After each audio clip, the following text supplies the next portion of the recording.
I appreciate everybody being here. It's been been a good and challenging week, for our guys. Trying to obviously keep the focus on each day. Obviously there's a lot of excitement for getting to Saturday, but for us it's just trying to keep the primary focus on each day, each meeting, every play that we have throughout the course of practice, just trying to go get better and to learn the lessons through the experiences that we've had, and just to be able to go apply those corrections and to build the confidence throughout the course of the week. And I think our guys, energy level the last couple of days has been extremely high.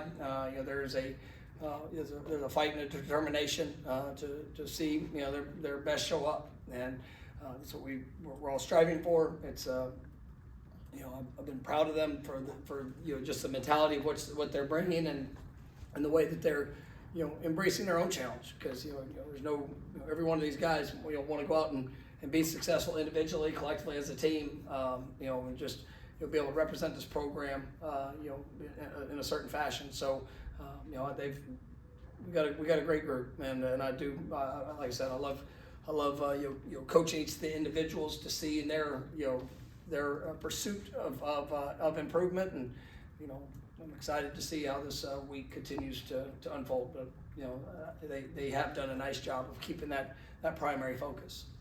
Chris, how has Tommy handled practice as far as feeling good? Good. I mean, I'm feeling very confident where it's trending, but obviously we'll be able to get a little bit more as we get later on in the week. But I think he's handled the things he's been asked to do very well. Brenda, what are you anticipating in terms of, kind of complicated question, but we've seen fan reactions across the country for teams that haven't done maybe as well as the fan base would want, and it gets loud, sometimes negative. I know that can always be a part of a game, but do you have any anticipation, I guess, for what this weekend can bring? No, I mean, anticipation is us going out and playing our best game. And that's my expectation for it. I'm not a person that goes into games, days, plays, thinking, oh, well, this is the worst that could happen. Like, that's not how I'm not wired that way. And I'm believing for what will and what we can be, and that's what we work towards. And we've got an incredible fan base. I know it's homecoming. It's gonna obviously the Seminole Heritage game that, I mean, there's gonna be a lot of energy Saturday night, and there needs to be. And I'm excited to be back at home, excited for our guys to go showcase our identity and who we are, and go play the best game that we've had all year. So I'm not worried about any of those other things. We control and go give people something to cheer about. Ira? We talked to Coach Surtain yesterday. He was talking about the adapting to playing more zone defense this year compared to last year. Is that a situation sometimes where you need the right personnel to do it, or is it just development? It's a lot of, there is a developmental aspect of that, and it's also as we've kind of gone through the season, trying to put guys in different positions. We've had a good mix of man and zone, but there are times and situations where we haven't been as good in some of our zone coverage positions, and that is it's reps, it's different things that we're seeing. It's guys just continuing to grow and improve on their reactionary movements based off of their role or responsibility in a certain play. But I think that guys are building confidence in that, and it's it's something that it does sometimes take a little bit of time in doing, and it's so does playing man coverage, and some of the issues that we had early in the season were in some of our man coverage times that where we had to be better even in those. And so it's just because of all the different dynamics of what you can face while playing man. So I mean, it is it's a good balance, and it's for us. It's just it's a continued approach of helping guys grow through the lessons they've had, but also be able to be confident in what they're being asked to do and how they're being asked to do it. Liam? When we talked to Coach Surtain yesterday, he talked about how during some of these ups and downs in football, you have to dig deep and find your why and why you keep going. Have you seen maybe players or even coaches when things aren't working, kind of dig down to find something different to try. Yeah, I mean, and we kind of mentioned a little bit on Monday, it was asked, when you see the disappointment, I mean, and that's, it shows up every year, every game, win, lose. I mean, there's going to be, you're going to have disappointing moments.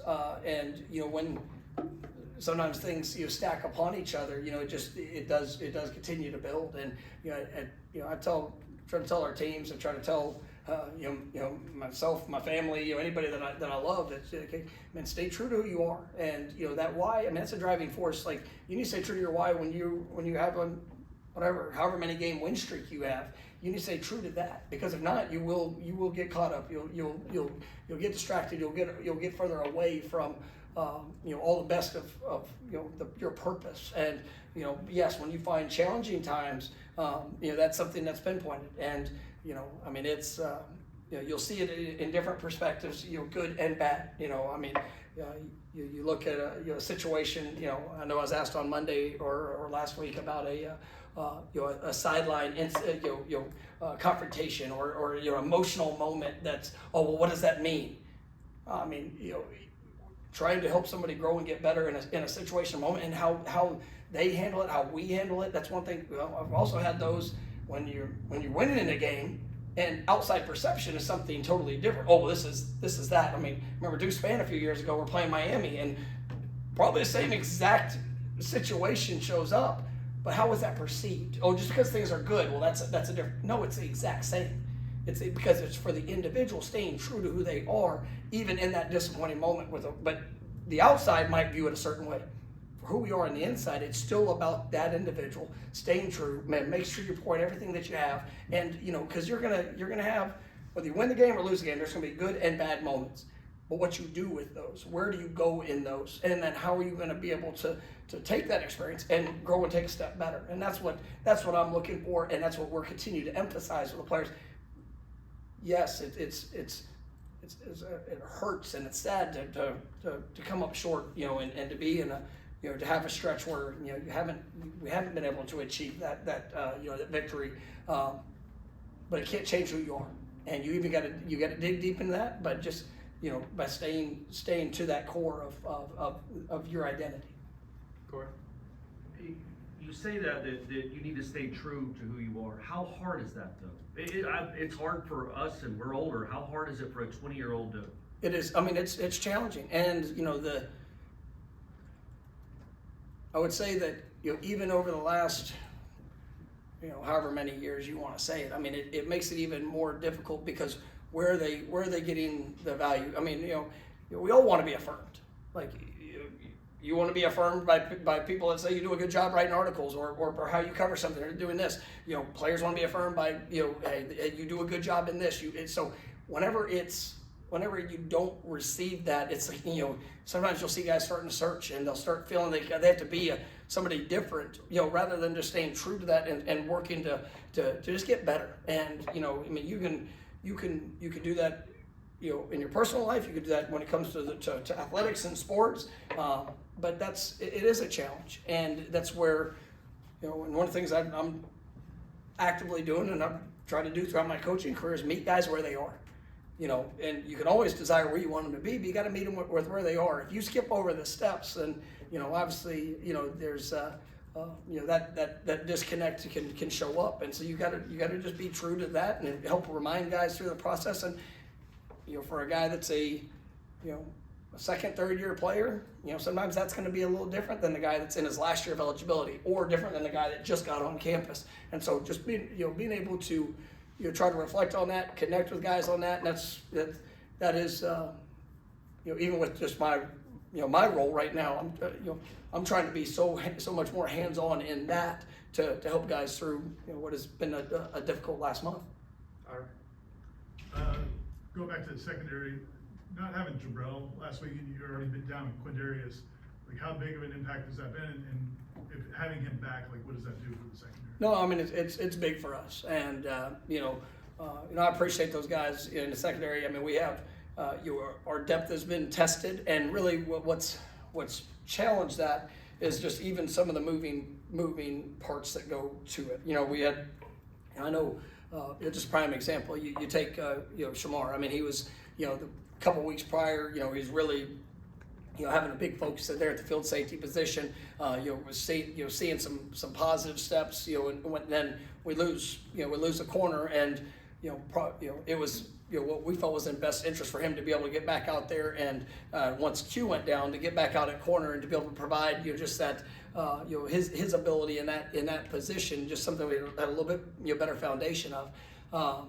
Well, that causes another effect of somebody else that moves the position, and as they're catching up in the growth, and so getting Jabril back definitely helps solidify things there at the corner position. He's done a great job throughout this year, but also you're able to see guys that are growing in their confidence within each rep, and that is the one position where, when you look big picture, it was probably the least experienced group that we had, and it's been the one that's kind of been challenged just with some injuries and availability throughout the early part of this year. But I see guys growing up, and I'm got high expectations for what it's going to be. Are you preparing for Ashford and Purdy both?